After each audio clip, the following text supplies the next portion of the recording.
Yeah. Welcome back to the Hard Truth Radio with Rob and Alex. Today is episode 8. Yep, living together and losing your mind. This is the father-daughter podcast where we give it to you straight, unfiltered, no bullshit. For those of you tuning in tonight, we're diving into the chaos that happens when you share the same roof as another human being. From food thieves to snorers to people who think laundry is a personality. This one's for anyone who said, never again. Yeah, I understand that completely. Like, I've lived with family. Mm-hmm. It's horrendous, right? It as you're older, right? Yeah. It's especially if you went from living by yourself to living with people in general. It is like the fucking worst thing ever. Yeah, it is. I hate living with people. You know, like it's you're almost like you're walking on eggshells. You know, you don't want you got to pretend what you do. You know what family is. I think family's harder than it is working or living with roommates, right? Like people you don't really know. Like I lived in a rooming house, right, with a bunch of guys, and we all had our own separate rooms, but we shared the common space. Yeah, which is kind of for the most part how roommates are. You share. Oh yeah, that's true. But yeah, this was your own bedrooms. Yeah, it was a work thing, but but I did it for almost a year and a half, right? So yeah, it got pretty annoying. It was fun, but also really shitty. Yeah, I've only ever had one roommate other than family. Oh, I'll tell you some stories as we go through. I'll reference them back to this then, if I can, with whatever you got going on, because I've done it and it was interesting, to say the least, right? I mean, my one experience, I enjoyed it. Yeah. At the beginning. Yeah. And then you just hit that certain point where it's just like everything irritates you and you just want to stab them in the face. But I'm also like OCD, like that's clean, true. Organized. Yeah, and a lot of people they're not. Yeah. Yeah. And I need things to be clean. Definitely. Yeah. Yeah. No, it's hard. It is. All right, let's start it off. Okay. Matt's living situation was chaotic but manageable mostly. He shared an apartment with 2 buddies, and for the first few weeks, things were fine. Okay. This was my exact situation. 2 buddies, me, work. Okay. Yeah. Then, the subtle signs began. Missing milk, disappearing eggs, and bacon vanishing faster than he could blink. At first... Mine was coffee. At first, Matt tried the civilized route. He labeled everything clearly. Matt's eggs do not touch. Yeah, no, I just went, hey, who the fuck's stealing my coffees? Like, I buy the pods for the pod thing so I can make my coffee in the morning while I'm getting ready, because then I drive to work. But that's for my one to have after, right? So I drive up to the little coffee place and I get my one to have while I'm getting dressed in the morning and stuff in the trailer, right? But then as soon as I've done that and I'm walking across, that one's gone. So I got my second one to walk across to the yard, especially in the wintertime, right? It's minus 30. Okay. We're working on the water, right? And it's cold as shit. So you got a cup of coffees, right? But they would steal them. They would steal my pods. So I would have like the Keurig thing. Yeah, so pop the pods in. And I like my pods, right? Fuck with my pods. And you go in there like, oh man, I'm sorry. Maybe you should get one of those ones where you fill it up with the coffee so we can all share it. I go, or you could just buy your own fucking pods. Yeah, I don't know why people do that. Yeah. Why are you touching my shit? Yeah. Especially when you're like roommates, usually you have like common courtessy. Yeah. Yeah. Yeah, but you have like your own food. They have their own food. Yeah. Unless you're like mutually in agreements that like you're shopping for this week, or whatever. Yeah, I think this guy was like, oh, it's in the kitchen, it's fair game. Yeah. Some people do that. You know, it's as bad as just fucking with my monsters. Don't fuck with my coffee. Okay, Matt's eggs do not touch. Right. Matt's bacon. I mean it. Matt's milk. Seriously? Stop. Oh, really? In all capitals. See, that's how, like, full-on people get killed. Yeah. Right? Because you tell them, and you tell them, and tell them, and next thing you know, your guy that you're staying with, or whatever you call him, the roommate there, he fucking snaps and stabs you with a fork. You go from one extreme to the other. Well, tell me I'm not wrong. I mean, personally, I wouldn't do that. You're stealing all my shit.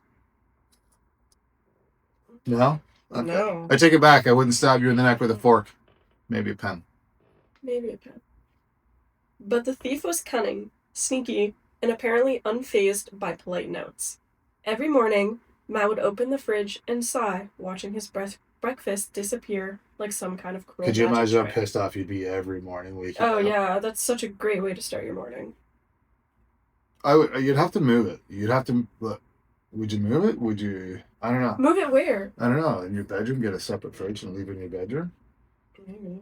Like, how do you, without making him go to the hospital to make him understand that you don't touch other people's shit? You got to take one of them out of the equation, either the shit he's taking or the guy, or the taker. Huh? Then inspiration struck. Matt remembered the tiny bottle of ghost pepper hot sauce he'd been saving for a dare. Nice. He carefully drizzled it all over leftover spaghetti, making sure every bite was packed with spicy vengeance. That'd be great. He put it front and center in the fridge. Yeah, something like that. Oh. He put it front and center in the fridge, casually acting as if nothing had changed. The next morning, the apartment erupted. Screaming, coughing, and frantic chugging of milk filled the air. That's His roommate had taken the bait, biting into the inferno disguised as spaghetti. Eyes watering, red face. Take that, fucker! Yeah. He fled from the kitchen while Matt watched from the doorway, trying not to laugh. Oh no, I would have walked right in there and laughed right in his face. Oh yeah, I would have too. You know? You get what's coming. Yeah, 100%. After that, his food was never touched again. Yep. Matt had found the perfect balance of cleverness and karmic justice. Yeah, I guess that's better than the way I'm just gonna do it. Yes. Moral of the story: if labeling doesn't work, let karma season the meal for you. Karma, she's a bitch. That's crazy though. Like, I couldn't imagine. I've seen it done to where it's hazing with hot sauce, where they put it in guys' underwear and stuff like that.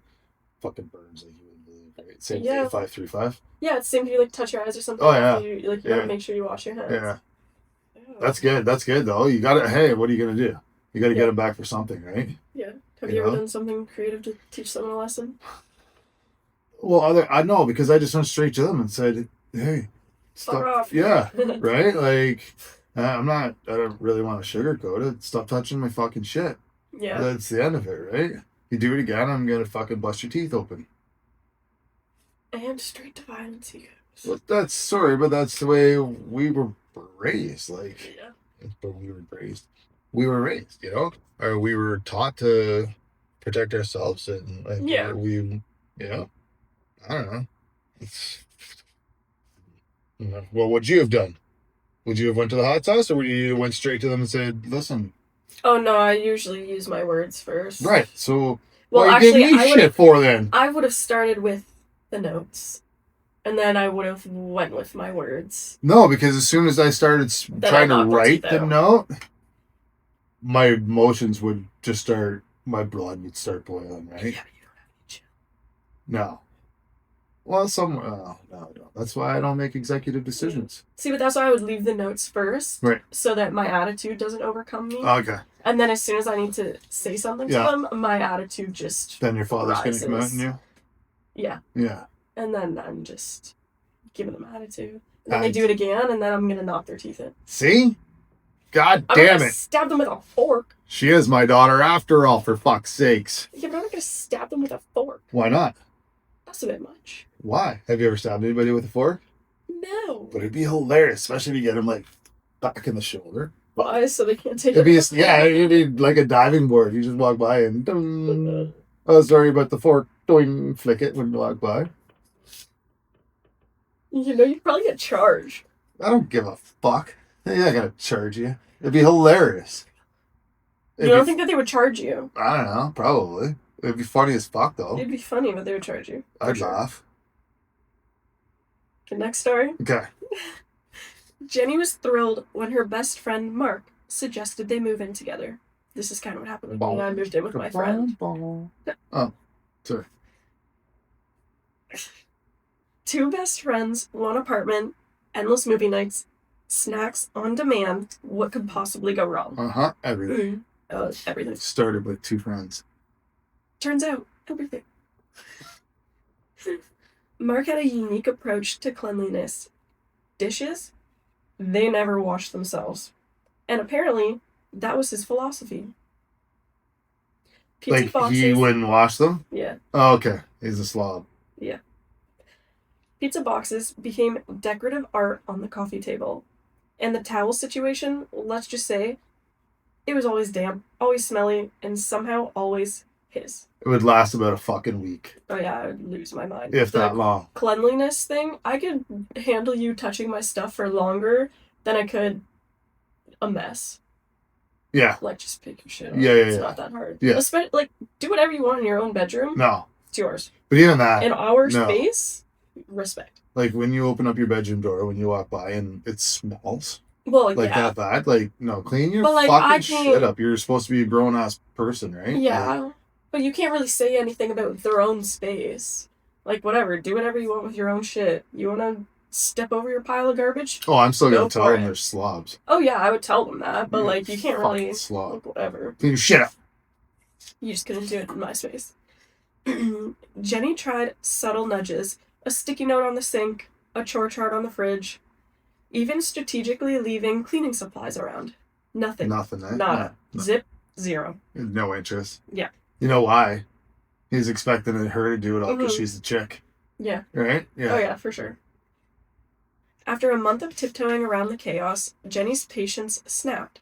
She decided to take action. Yeah. One Saturday morning, while Mark was still asleep on the couch, she fired up the vacuum cleaner and went to town. Dust bunnies didn't stand a chance. Mid-vacuum, Mark woke up. The look on his face was priceless. Oh, he's pissed now, right? Yeah. So he woke her up. The noise gave me anxiety, he said, clenching his head like a cartoon character. Jenny, holding the vacuum like a battle standard, just stared at him. She didn't even respond. Actions spoke louder than words. Yeah, 100% Yeah. they would. Yeah, just the Yeah. glare, right? 100%. Yeah. By the end of the weekend, Mark had moved out. Jenny reclaimed her apartment. Oh, he moved out? And her ceiling. Because she vacuumed? Bro, I'm sure other things were... Well, you would imagine. I'm sure it went down because he Yeah. probably woke up pissed off because she's waking up his nap, like, you know. And she was already at Can't her you do wit's that end. when I'm not here? Yeah. Type thing? Like, you're interrupting me. But you can't clean up your own shit? Yeah. Fuck off. That's The funny. living room never smelled like pizza or damp towels again. No, he moved out. Yeah. Moral of the story, if you live like a raccoon, don't be shocked when your roommates treat you like pest control. Yeah, he just moved on to somebody else. You do it to them next, Yeah. right? Yeah. Well, he's probably used to having his mommy clean up after Oh, him his whole 100%. life. Oh, And yeah. if mommy's just going to clean up after you your whole life, you're never going to learn No. when you move out. And that's always the way it is. Oh, Here's your just- participation yeah. ribbon. Yeah. And then you go off to like university or Yeah. something and you just can't do anything for yourself. No. Yeah.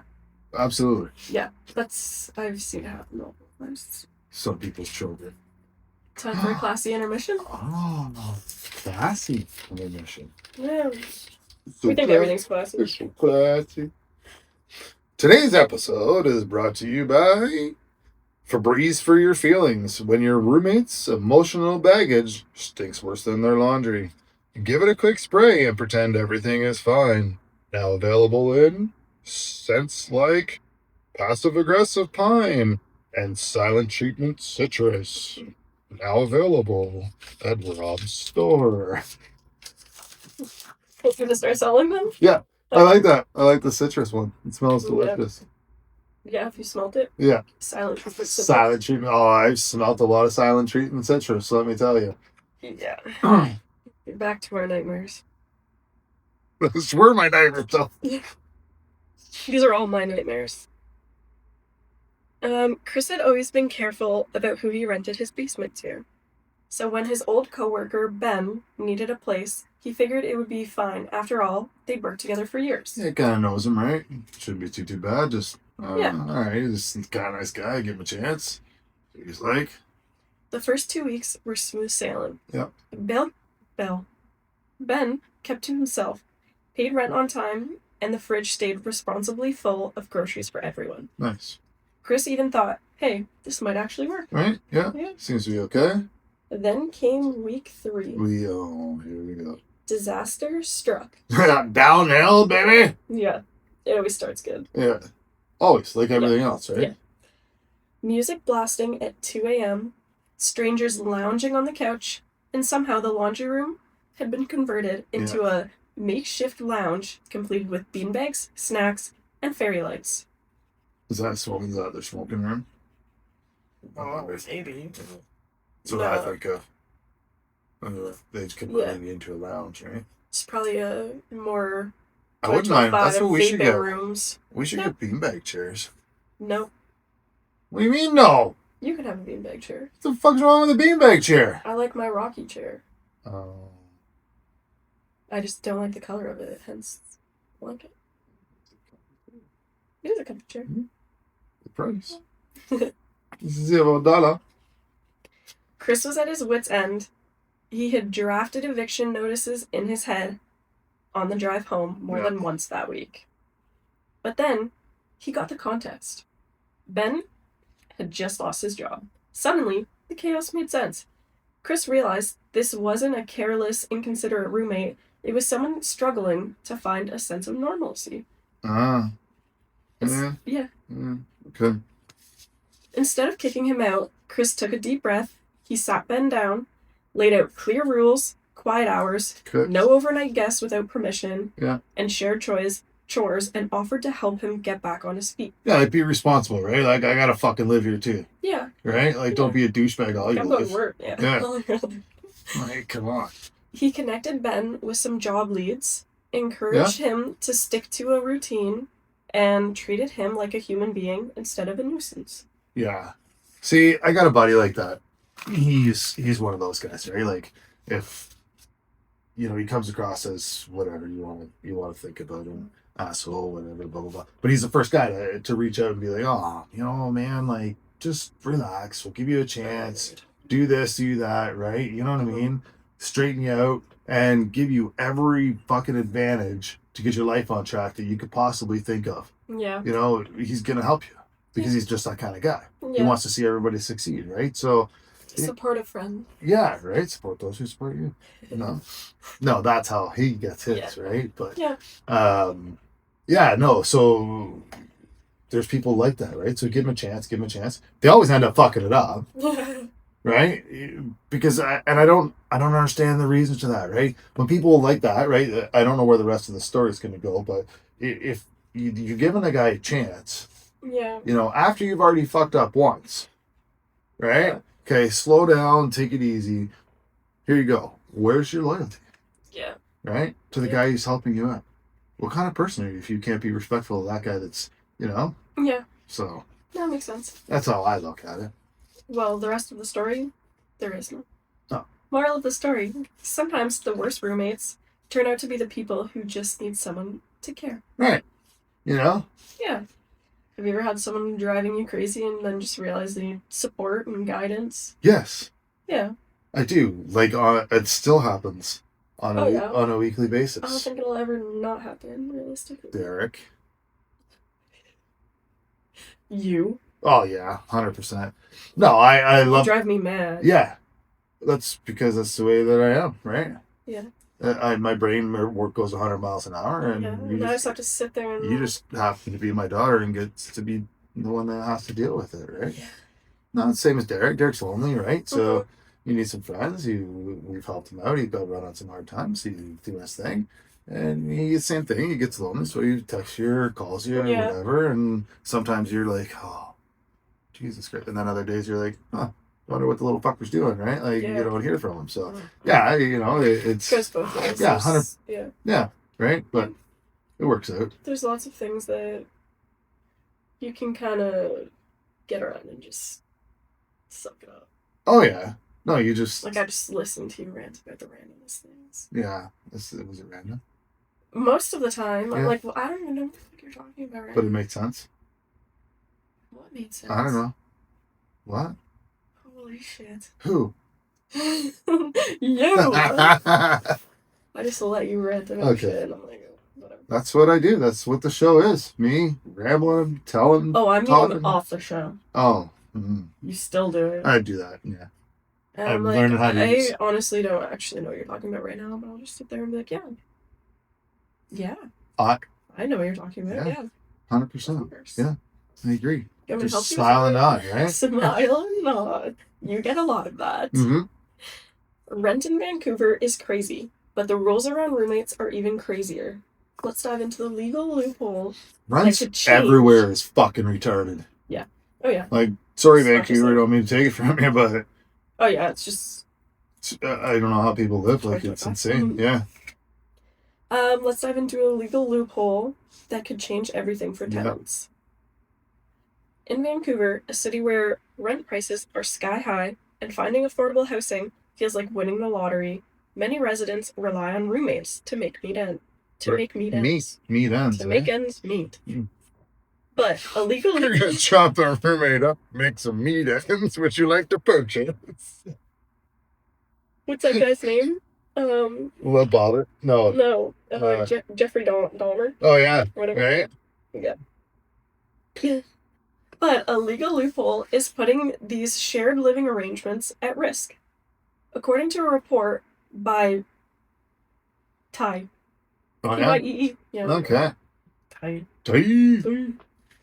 When a co-tenant gives notice to move out, the entire lease can be terminated. No matter what? Like, even if other tenants want to stay.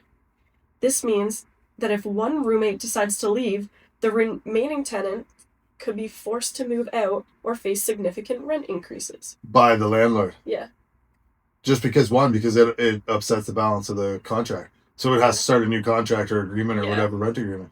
Oh, that's fucking bullshit. Raise the prices. So we're renting a place and, okay, now all of a sudden you want to go move in with your boyfriend or girlfriend, right? And now I'm stuck in the place. Yeah. Which is fine. I can handle it. I'll take it over. You have to pay a shit ton more or you get kicked out. That's nuts, eh? Yeah. It's so it renews a new contract. Mm-hmm. That's crazy. Megan, a 33-year-old supervisor in manufacturing, found herself in this exact situation. After her roommate moved out, the landlord offered her a new lease at a 29% higher rent. 29%? 29%. Oh, shit. When she hesitated, the landlord posted the unit online for a much higher price. Than the 29? Yeah. Really, eh? So she was giving her a deal at a 29% increase. Yeah. But if that person didn't move out on her, then... Yeah, she would have been stuck. Or she would have been set being able to live. Because then you can only raise it a certain percentage every year when it's the same 2% tenants or something. Yeah. 2% a year is what it is. Well, that's what it is in Ontario. Yeah. It's 2% a year because ours moves at 2% a year. Okay. Yeah. So it's ridiculous. Like we pay $3,000. Imagine 29. It's fucking stupid. 29%. It jumping up. That's an increase of 29%. No. Mm-hmm. No, I would be homeless. An increase of $5 more, I'll be homeless. Yeah. Don't forget, if you want to sponsor our channel, our DMs are open. Hit us up at the Earthfeeds Radio, hotmail.com. Advocates argue that these clauses are a loophole in the Residential Tenancy Act and call for legislative changes to protect tenants. They suggest that co-tenants should be able to leave without forcing the entire tenancy to end, and the landlord should not have the power to demand large rent increases when a roommate moves out. I don't normally agree with government policies, but that one kind of makes sense. Yeah. Yeah. Like that shouldn't... No, you should be able to not have to just because you're, and then you bring in another buddy, okay? Hey, this guy's going to kick up the extra for the rent. Moves in, whatever. Yeah, exactly. Carry on. You're still the guy, right? Like your rent's still being paid, the place is still being taken care of. The guy, the main guy. Now that's probably going to be, maybe if it transfers between after that, it might be different, right? Because it's not the same original the guy, right? Yeah. So if it transfers, 2 or 3 people down the road that come in, and it's still the main guy. And then he leaves. Well, now it's... Yeah. Okay. And I mean, even, bare minimum, if that happens, they move out and whatnot... Yeah, just sign your contract. At the end of the year... Or no, even, at the end of the year, if that's really what you want to do... Then raise it at the end of the year, but give them notice saying, it's going to stay like this. But that's where the landlords are getting that whatever kick from, right? Yeah. So as soon as they move out, they are allowed to increase the rent to fair market value. Yeah. Fair market value obviously was 29%. Yeah, but I'm saying like bare minimum, at least give them until the end of the year. Right? Like give them some notice, like, or whatever they're like. Yeah, they're not going to do that. They're in it to make money, year. Right? Well, yeah. So that's what I'm saying. If they know that they can change the contract and be like, okay, we can increase it and get the actual value out of it, because we're probably, you know, like if it was now in the situation with the way that the mortgages and stuff are now, you know, and they were 29%, they would be losing their house. Oh yeah. Like they wouldn't be able to pay for it, right? So you know, I could only imagine that happening. Like I wouldn't know what to do. I'd be like, because you're so set on, like, this is how much you make, this is what you spend for this, and this. Yeah. And then they're just like, fuck you. Well, normally, I think it's normally your rent alone, I think, is generally about 60% of your income. Yeah. It's something like that. Don't quote me on the stats. I should have looked those up. It just popped into my head. Yeah, so, you know what I mean? Like, when you're paying all of your money out to rent and shit. Yeah. Then it goes from, what'd you say, 60? Maybe, potentially? To what? You said maybe 60? Don't quote you, but maybe 60% of your income? Yeah, 60% of your income. Yeah, and then getting it put up 29%. You're out. You know what I mean? Like, now you start to understand why people have multi-families. Yeah. It's squatting in a house. I'm going to call it squatting. Because I'm sure that the tenants or the landlords didn't sign on for 7 families living in one house. Yeah. I don't even know. Yeah, like one family in each room. Yeah. But I don't know how they do it or why. Like, I know why. Well, I heard back when it used to be mostly the Philippines doing it, right? And the rumor behind it, which made a lot of sense to me, is they move over, they get a house, right? And then they live in that house with whoever, what other families, they pay that house off. So the first original person stays in that house, the family moves into the next house, then another family moves in there, they pay that off, and whoever was next in line keeps that house. Okay. So that way they can afford to buy a house, right? Then they pay it off, and then that house is now paid for, so those people don't have a mortgage anymore. Yeah. Right? But they were in, you know, they weren't the first person. There's been a concession of them to go through, right? But that's how they're affording to their mortgages and stuff.